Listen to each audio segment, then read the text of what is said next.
Race 2, maraming debandera dito. Ilan yan? 1, 2, 3, 4, 5, 6 na debandera.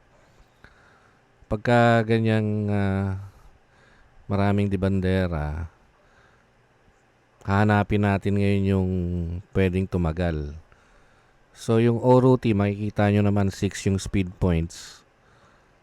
Mataas yung class. Yung class, yung FSI, yung tindi ng mga nilabanan niya nung last 6 runs. Ngayon, yung Sinag, isa pa yan. So, pwedeng yan ang mga tatagal sa harapan. Pero tignan natin, mas mataas yung early ni O-Route. So, pwedeng tumagal yan si Sinag dahil may remate. Kaya lang, kung titignan natin sa class, papabor ako dun kay O-Route. Ngayon, baka magtaka kayo, race 2 agad. Ang posting kasi natin ngayon per race dahil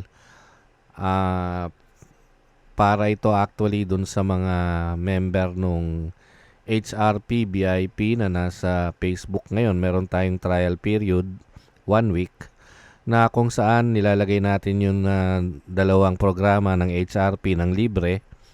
Tapos may mga race analysis, may mga insights sa mga karera. May UP tips din pagka minsan lahat ng karera may tips. So trial period tayo ngayon. Kaya kung gusto nyong sumali, punta kayo sa website ng HRP at mag-request kayo ng join. So tuloy tayo. Kung pinaboran ko na yung O-Route, hanap tayo ngayon na stalker o yung re-remate. Kung mapapansin nyo, yung recent ni Adorable Felicia, hindi maganda ito kasi yung recent run, rating yan eh. Ang maganda yung kay Potential. Kaya lang, masyadong nasa likuran yan eh. Ang layo nung difference nung early. So baka para sa akin pero may laban din yan. Pwede ring manalo. Pero mahirapan. Kung pipili ako dahil sa kanyang consistency o stability sa harap, pwede kasing sumabay yan kahit stalker siya.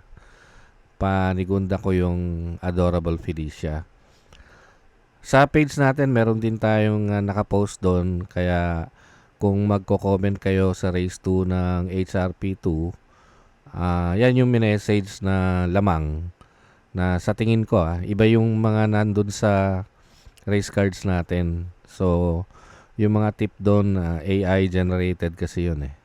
So, yan yung pili ko sa race 2.